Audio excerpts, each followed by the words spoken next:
이야기꾼 채널에 오신 것을 환영합니다. 지금 바로 시작하겠습니다. 이혼 도장 찍자마자 시어머니가 새 며느리를 환영한다며 가족 단톡방에 글을 올렸습니다. 첫 방문 기념으로 5성급 호텔을 통째로 빌려온 가족 18명이 모여 축하 파티까지 열었죠. 저는 그들을 비웃으며 즉시 한도 5억짜리 가족 카드 5장을 모조리 해지해버렸습니다. 잠시 후 시어머니에게서 전화가 걸려왔습니다. 전환이 그들을 비웃으며 아가 8,800만 원 식사비인데 카드 결제가 안 된단다. 내가 어떻게 살라고. 만년필 펜초기 이혼. 합의서 위로 마지막 흔적을 남겼습니다. 그 소리는 마치 마른 나무잎이 바려 부서지듯 가볍고도 선명했습니다. 구청 직원이 서류철 2개를 우리 두 사람 앞으로 각각 밀어주었습니다. 전 남편 강민주는 거의 낚아채다시피 제 몫의 서류를 챙겨 들고는 저를 쳐다보지도 않았습니다. 마치 1초라도 더 머물면 재수없는 기운이라도 옮을 것 같다는 듯이 말이죠. 저 백서연의 3년 결혼 생활은 이렇게 5분도 채 안 되는 시간 속에 완전히 끝이 났습니다. 구청의 회전 유리문을 나서자 9월의 햇살이 눈부시게 쏟아졌습니다. 저는 깊게 숨을 들이마시고 구석에 세워둔 제 작은 차로 향하려는데 가방 속 휴대폰이 미친 듯이 울리기 시작했습니다. 전화가 아니었습니다. 끊임없이 이어지는 메시지 알림음이었죠. 윙윙거리는 소리가 마치 성난 벌떼 같았습니다. 휴대폰을 꺼내보니 화면에는 가족 단톡방 아이콘이 떠 있었습니다. 제가 알림을 꺼뒀지만 전체 멤버 호출 기능 때문에 강제로 팝업이 뜬 것이었죠. 당신의 행복한 우리 가족. 메시지를 보낸 사람은 전 시어머니 박선자 여사. 시간은 불과 1분 전 제가 이혼 서류를 받아든 바로 그 순간이었습니다. 그녀는 폭죽과 활짝 웃는 이모티콘을 연달아 붙인 장문의 글을 올렸습니다. 내 예쁜 새며느리 조아라의 첫 공식 방문을 열렬히 환영합니다. 엄마가 헤리티지 5성급 호텔에 제일 큰 룸을 예약했으니 우리 가족 18명 한 명도 빠짐없이 모두 와서 우리 아가 환영해주고 좋은 기운 듬뿍 받아가자. 그 아래로 사진 몇 장이 이어졌습니다. 첫 번째는 시어머니가 젊은 여자와 다정하게 어깨동무를 하고 찍은 셀카였습니다. 저는 그 여자를 알았습니다. 조아라. 강민준이 휴대폰 비밀 앨범에 숨겨두었던 그의 진정한 사랑이었죠. 두 번째 사진은 호텔룸의 화려한 원형 테이블이었습니다. 테이블 위에는 이미 정갈한 전체 요리가 차려져 있었죠. 테이블 위에는 이미 정갈한 전체 요리가 차려져 있었죠. 세 번째는 단체 사진이었습니다.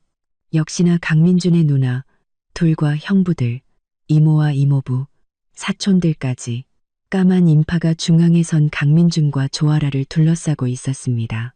모두들 얼굴에 웃음꽃이 활짝 핀 채 카메라를 향해 엄지를 치켜 세우고 있었습니다. 저는 그 자리에 우뚝 서 있었습니다. 햇볕에 팔이 뜨겁게 달아올랐습니다. 사진 속 강민준의 의기양양한 표정과 주름이 잡히도록 활짝 웃고 있는 전 시어머니의 얼굴을 쳐다보았습니다. 한때의 관계를 정리하며 마음속에 일었던 미세한 파문이 그 순간 거짓말처럼 잠잠해졌습니다. 심지어 헛웃음이 나왔습니다. 저는 손가락을 움직여 단톡방에서 시어머니의 프로필을 눌렀습니다. 그리고 연락처 삭제를 선택했습니다. 연락처를 삭제하면 해당 사용자와 함께 있는 모든 그룹 채팅방에서 자동으로 나가게 됩니다. 시스템 알림창이 뜨자 저는 망설임 없이 확인을 눌렀습니다. 그리고 휴대폰을 집어넣고 하늘을 올려다보았습니다. 박선자 여사님, 당신들의 그 값비싼 환영 만찬. 과연 계산할 때도 그렇게 웃을 수 있을지 기대되네요. 저는 그 집비라는 곳으로 돌아가지 않았습니다.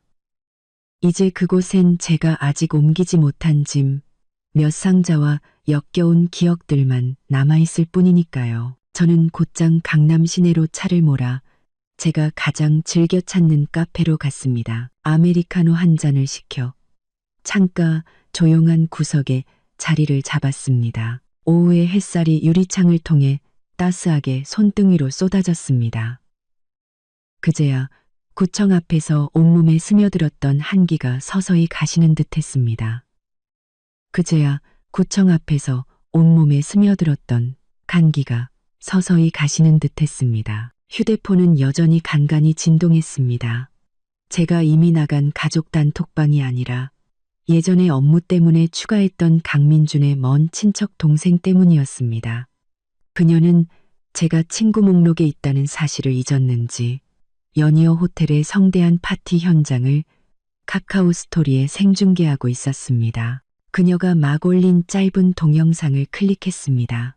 화면에는 거대한 크리스탈 샹들리에, 정교하게 플레이팅된 랍스터와 전복, 그리고 원형 테이블에 둘러앉아 희희낙낙하는 남녀들이 스쳐 지나갔습니다. 전 시어머니 박선자 여사의 유난히 높고 카랑카랑한 목소리가 들려왔습니다.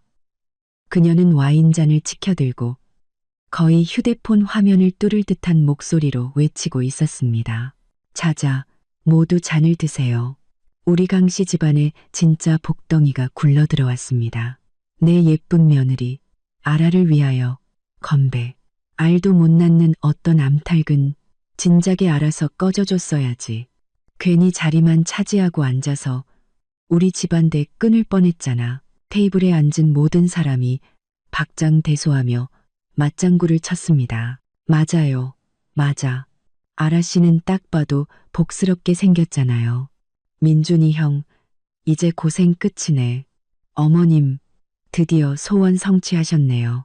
축하드려요. 저는 화면을 쓸어내리며 말없이 이 소란스러운 연극을 지켜보았습니다. 영상의 마지막. 카메라는 오늘의 주인공인 강민준과 조아라를 비췄습니다. 조아라는 수줍은 듯 강민준의 어깨에 기댔고 강민준은 의기양양하게 그녀의 허리를 감싸 안은 채 온 가족의 축복을 받고 있었습니다. 그 모습은 우리가 결혼식 때 하객들에게 인사하던 모습보다도 훨씬 더 행복해 보였습니다. 친척 동생은 영상에 글까지 덧붙였습니다. 새언니, 환영해요. 가족 모임. 행복 충전. 어떤 사람은 드디어 과거형. 만세. 저는 커피를 한 모금 마셨습니다. 씁쓸한 맛이 혀끝에 퍼졌지만 오히려 정신은 더 맑아졌습니다. 박선자 여사님, 여전히 그렇게 참을성이 없으시군요. 새며느리를 들였다고 온 세상에 광고하지 못해 안달이 나셨네요. 그렇게 제게 뺨을 내어주고 싶으셨나요? 저는 컵을 내려놓고 가방에서 거의 쓰지 않던 다른 휴대폰을 꺼내 전원을 켰습니다. 이 휴대폰에는 은행과 금융앱 몇 개만 깔려 있었습니다. 익숙하게 비밀번호를 입력하고 모바일 뱅킹에 로그인했습니다. 화면은 단순했습니다. 메인 화면에는 제 주거래 신용카드에 연결된 가족카드 5장이 표시되어 있었습니다. 각 카드의 한도는 5억 원. 지난 3년간 박선자 여사와 강민준의 누나들은 바로 이 5장의 카드로 사치스러운 생활을 유지해 왔습니다. 저는 첫 번째 카드의 상세 정보 페이지를 열어 카드 관리 옵션을 찾았습니다. 스크롤을 내리자 맨 아래에 작고 붉은 글씨로 카드 해지가 보였습니다. 시스템 알림창이 떴습니다. 고객님, 카드 해지 후에는 복구가 불가능합니다. 계속 진행하시겠습니까? 저는 가볍게 확인을 눌렀습니다. 한치의 망설임도 없이 같은 방법으로 2번째, 3번째, 그리고 5번째 카드까지 해지 신청이 완료되었습니다. 24시간 내에 처리될 예정입니다. 라는 안내 문구가 뜰 때까지 반복했습니다. 모든 과정은 이분도 채 걸리지 않았습니다. 모든 것을 마친 후 저는 이 휴대폰의 전원을 끄고 다시 가방 가장 깊숙한 곳에 넣었습니다. 그리고 평소에 쓰던 휴대폰을 집어들었습니다. 그 친척 동생은 지치지도 않는지 계속해서 사진을 올리고 있었습니다. 가장 최근 사진은 조아라가 값비싸 보이는 보석 상자를 들고 입이 귀에 걸리도록 웃고 있는 모습이었습니다. 박선자 여사가 옆에서 사진 설명을 달았죠. 우리 착한 며느리에게 주는 선물. 앞으로 우리 둘이 같이 쇼핑 다니자. 저는 피식 웃으며 이 친척 동생의 카카오 스토리를 보지 않기로 설정했습니다. 창밖에 차량 행렬이 늘어나기 시작했습니다. 저녁 시간이 다가오고 있었습니다. 헤리티지 호텔은 여기서 멀지 않습니다. 그들의 가족 단합 만찬은 지금쯤 몇 번째 요리가 나왔을까요? 아마 분위기가 최고조에 달했을 때겠죠. 저는 종업원을 불러 작은 치즈케이크를 하나 더 주문했습니다. 서두를 것 없습니다. 좋은 연극은 주인공이 무대에 오를 충분한 시간을 줘야 하는 법이니까요. 저는 먼저 디저트를 먹으며 천천히 기다리기로 했습니다. 치즈케이크를 다 먹어갈 무렵 제 휴대폰이 울렸습니다. 화면에는 박선자 여사님이라는 세 글자가 다급한 벨소리와 함께 번쩍이고 있었습니다. 체기대를 MT 케이크를 다 먹어갈 무렵 받지 않으면 절대 끊지 않겠다는 기세였습니다. 저는 벨소리가 10번 넘게 울리도록 내버려 두다가 태연하게 통화 버튼을 눌러 귀에 가져다 댔습니다. 먼저 말을 꺼내지는 않았습니다. 전화기 너머로 박선자 여사의 날카로우면서도 당황한 기색이 역력한 목소리가 터져나왔습니다. 배경은 시끄러웠고 아이의 울음소리와 다른 사람들의 언쟁 소리도 들리는 듯했습니다. 백서연, 너 어디야? 당장 이리로 넘어와. 저는 평온한 목소리로 물었습니다. 무슨 일이시죠? 박선자 여사는 제 평온함에 잠시 할 말을 잃은 듯 더욱 날카롭게 소리쳤습니다. 무슨 일? 네가 지금 나한테 무슨 일이냐고 물어. 계산해야지. 헤리티지 호텔. 당장 와서 계산하라고. 우리 이제 다 먹고 가려는데 이게 무슨 망신이야. 저는 가볍게 아 하고는 말했습니다. 어머님 가족이 식사하셨는데 왜 제가 계산을 해야 하죠? 박선자 여사는 길길이 날뛰었습니다. 너 시침이 떼지 마. 내 카드가 안 긁히잖아. 뭐가 잘못된 게 틀림없어. 내 명의로 된 메인 카드는 문제 없지? 빨리 와서 계산해. 여기서 더 망신당하기 싫으니까. 지금 종업원이랑 지배인이 다 쳐다보고 있단 말이야. 저는 저쪽 상황이 눈에 선했습니다. 박선자 여사는 분명 한 손으로 수화기를 막고 다른 한 손으로는 매서운 눈초리로 쳐다보는 호텔 지배인에게 억지 미소를 짓고 있겠죠. 이마에는 식은땀이 송골송골 맺혔을 겁니다. 평생 체면을 목숨처럼 여기던 사람이 온 가족 18명, 특히 막 문턱을 넘어온 애지중지, 새며느리 앞에서 밥값을 못 내 쩔쩔매고 있다니 그건 그녀에게 죽기보다 더한 고통일 겁니다. 저는 일부러 몇 초간 침묵하며 저쪽에서 점점 더 초조해지는 숨소리를 들었습니다. 그리고는 나지막하지만 모든 글자가 명확히 전달될 수 있도록 천천히 입을 열었습니다. 어머님 카드가 안 긁히는 게 당연하죠. 박선자 여사가 되물었습니다. 무슨 소리야? 제가 1시간 전에 어머님께서 새 며느리를 둘러싸고 축배를 들고 계실 바로 그 시간에 가족 카드 5장을 전부 해지했거든요. 전화기 넘어가 순간 조용해졌습니다.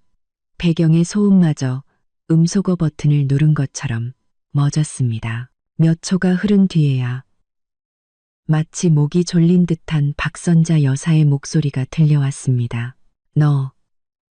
너 해지했다고? 네가 무슨 자격으로 해지를 해? 그건 우리 강씨 집안 돈이야. 저는 냉소했습니다. 이제 강민준 씨와 이혼했으니 당연히 회수해야죠. 강씨 집안 돈이요? 강씨 집안 식사니 당연히 강씨 집안 돈으로 계산하셔야죠. 박선자 여사는 완전히 무너졌습니다. 목소리가 갑자기 높아지며 울음 섞인 비명을 질렀습니다. 백서연, 너 어쩜 이렇게 악독해? 너 나 죽이려고 작정했어? 8,800만 원. 밥값이 8,800만 원이라고. 내가 지금 이 돈을 어디서 구해? 내 이 늙은 얼굴을 어디다 두라고. 너 빨리 안 와? 안 오면 나 오늘 여기서 죽어버릴 거야. 저는 그녀의 히스테릭한 협박을 들으며 마음속에 어떤 파문도 일지 않았습니다. 지난 3년간 그녀는 비슷한 수법으로 저를 수없이 굴복시켰고 매번 성공했죠. 하지만 이번은 달랐습니다. 박 여사님, 당신의 체면은 제가 세워드린 적이 없으니 제가 책임질 필요도 없습니다. 8,800만 원의 식사비는 당신들이 드신 것이니 당연히 당신들이 지불해야죠. 그리고 죽고 사는 문제는 제 목소리는 차갑게 변했습니다. 그건 당신의 일이지 저와는 아무 상관없습니다. 저는 이미 식어버린 커피를 들어 천천히 마셨습니다. 창밖은 화려한 네온 사인으로 빛나기 시작했습니다. 도시의 밤은 이제 막 시작되고 있었습니다. 박선자 여사의 전화를 끊자 세상이 5분도 채 조용해지지 않았는데 제 휴대폰이 다시 윙윙거리기 시작했습니다. 이번엔 카카오톡이었습니다. 메시지를 보낸 사람은 바로 그 중개 전문 친척 동생이었습니다. 그녀는 충격받은 이모티콘을 연달아 보내더니 메시지를 쏟아냈습니다. 대박, 서연 언니, 무슨 일인지 알아요? 호텔 지배인이 포스기 들고 왔는데 큰어머니 카드가 계속 승인 거절되는 거예요. 그래서 고모 카드, 민준이 형 큰 누나 카드, 작은 누나 카드까지 온 가족 카드 다 돌려봤는데 전부 사용 불가래요. 지배인 얼굴 완전 썩었어요. 세상에, 큰어머니 얼굴이 빨개졌다가 하얘졌다가 파래졌다가 카멜레온인 줄 알았어요. 그러다 언니한테 전화하더니 몇 마디 못하고 악 소리 지르면서 거의 기절할 뻔했어요. 새언니 조아라가 옆에서 부축하는데 그 여자 얼굴도 엉망진창이에요. 제일 웃긴 건 지배인이 이 룸은 최저 이용 금액이 정해져 있어서 제일 비싼 요리랑 술만 시키는 바람에 할인해도 8,800만 원이래요. 한 푼도 깎아줄 수 없다고. 지금 큰어머니는 의자에 주저앉아서 끙끙 앓고 있고 민준이 형은 여기저기 전화해서 돈 빌리고 있어요. 온 친척들 다 서로 눈치만 보고 아무도 말 안 해요. 아까 건배할 때 그 열기는 다 어디 갔는지. 진짜 웃겨 죽겠어요.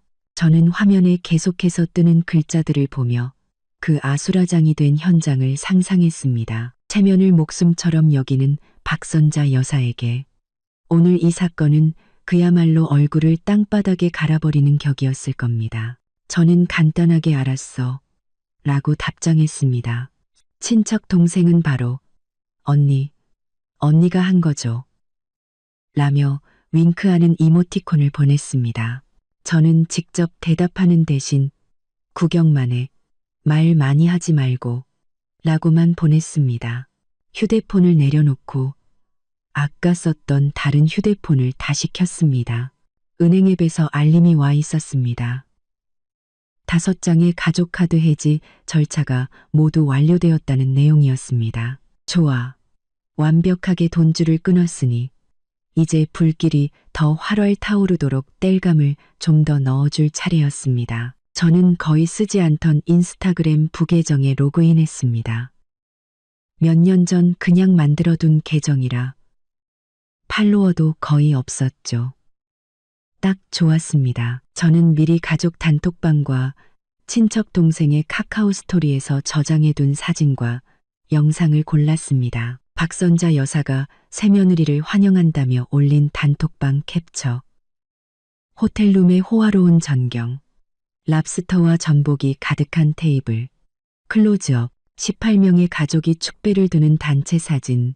그리고 조아라가 보석 상자를 자랑하는 사진까지. 저는 간단하게 글을 편집했습니다. 개인적인 감정은 최대한 배제하고 담담한 어조로 사실만을 나열했습니다. 오늘부로 공식적인 싱글이 되었습니다.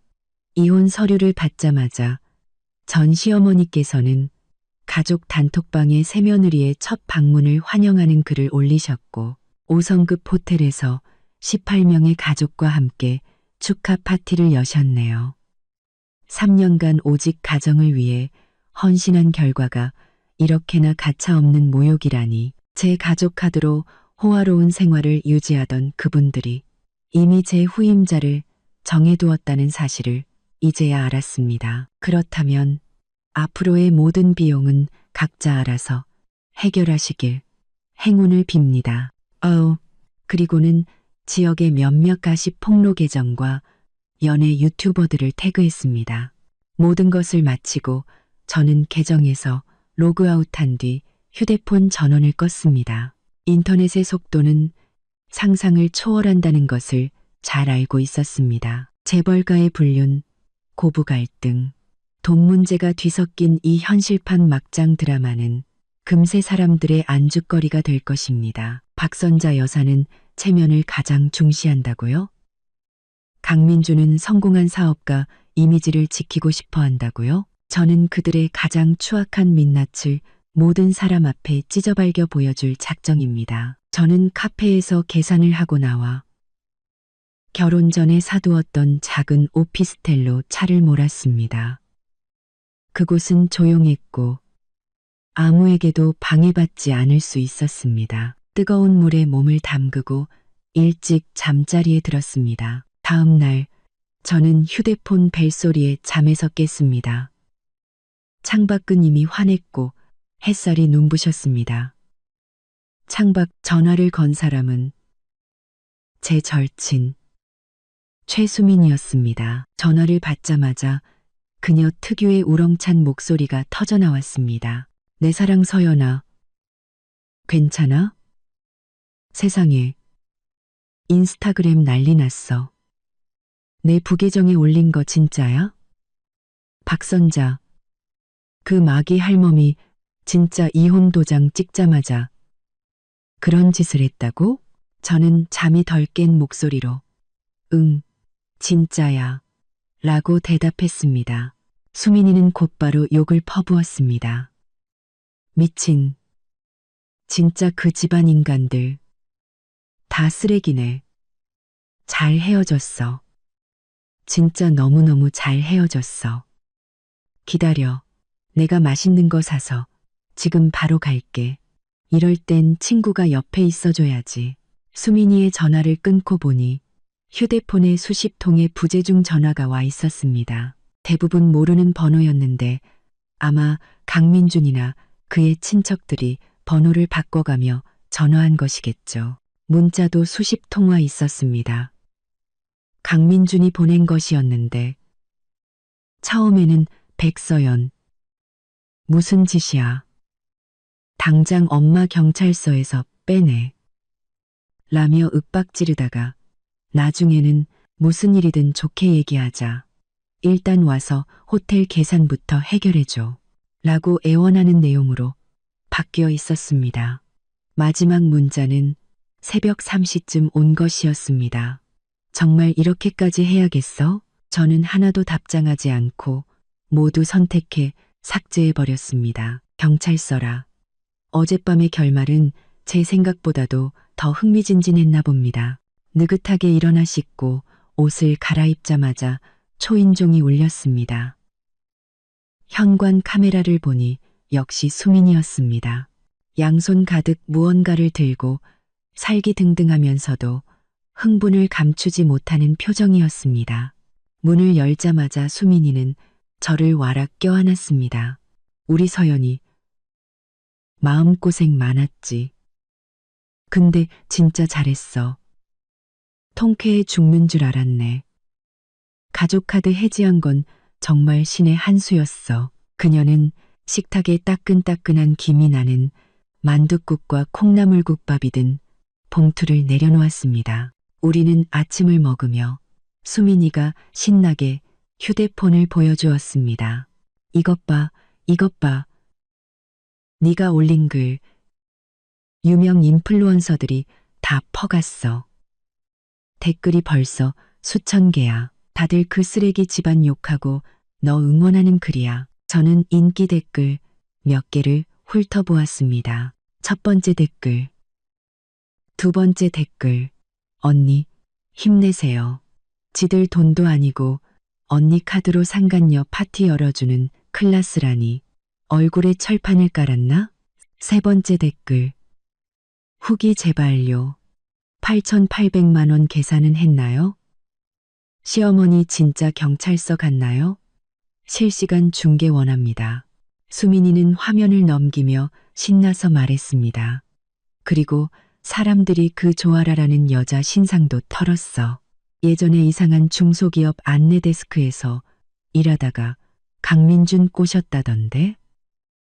또 어떤 사람은 박선자 여사가 차고 있던 새 팔찌. 저번 달에 내 카드로 긁은 거라고 알아봤어. 지금 온 인터넷이 그 집안 비웃고 있어. 그때 저희 집 유선 전화가 울렸습니다. 이 번호는 극소수의 사람만 알고 있었습니다. 저와 수민이는 눈을 마주쳤습니다. 제가 다가가 발신 번호를 확인했습니다. 낯익은 지역 번호였습니다. 저는 말없이 수화기를 들었습니다. 전화기 너머에서는 일부러 부드럽게 보이려는 듯한 남자의 목소리가 들려왔습니다. 강민준의 아버지, 전 시아버지인 강성국이었습니다. 서연이냐? 나다. 아비다. 저는 대답하지 않았습니다. 강성국은 잠시 머뭇거리다 명백한 당혹감과 피로가 섞인 목소리로 말했습니다. 서연아, 안다. 이번 일은 민준이랑 내 어미가 잘못했다. 너무 경솔했고 내 마음에 너무 큰 상처를 줬어. 이 아비가 대신 사과하마. 저는 여전히 아무 말도 하지 않고 그의 다음 말을 기다렸습니다. 강성국은 한숨을 쉬며 목소리를 더 낮췄습니다. 봐라. 이만큼 소란 피웠으면 됐지 않니? 네, 아니. 박 여사가 어제 호텔에서 너무 흥분해서 직원들이랑 좀 다투다가 경찰서에 하룻밤 갇혀 있었단다. 방금 조사받고 나왔는데 내가 데리러 가는 길이다. 이게 소문나면 우리 강씨 집안 명예에도 회사에도 영향이 아주 안 좋아. 그는 잠시 말을 멈추고 제 반응을 기다리는 듯 했습니다. 제가 여전히 침묵하자 그는 어쩔 수 없이 말을 이었습니다. 호텔 계산 말이다. 8,800만 원. 작은 돈이 아니잖니. 민준이가 급하게 마련해봤지만 2천만 원밖에 못 구해서 아직 한참 모자라. 네가 일단 좀 먼저 내주면 안 되겠니? 이 아비가 너한테 빌리는 셈치마. 나중에 꼭 갚으마. 우리 그래도 한때 가족이었는데 남들 보기 창피하게 이러지 말자. 응? 그 말을 듣고서야 저는 드디어 입을 열었습니다. 날씨 얘기를 하듯 평온한 목소리였습니다. 강성국 씨, 세 가지를 잘못 알고 계시네요. 첫째, 저는 당신 아들과 이혼했습니다. 당신은 제 아버지가 아닙니다. 둘째, 박선자 여사가 경찰서에 간 것은 식사비를 지불하지 못하고 호텔 측과 다툼을 벌였기 때문입니다. 그건 그녀의 개인적인 행동이 초래한 결과이지 제가 남들의 시선을 신경 쓸 문제가 아닙니다. 셋째, 그리고 가장 중요한 점입니다.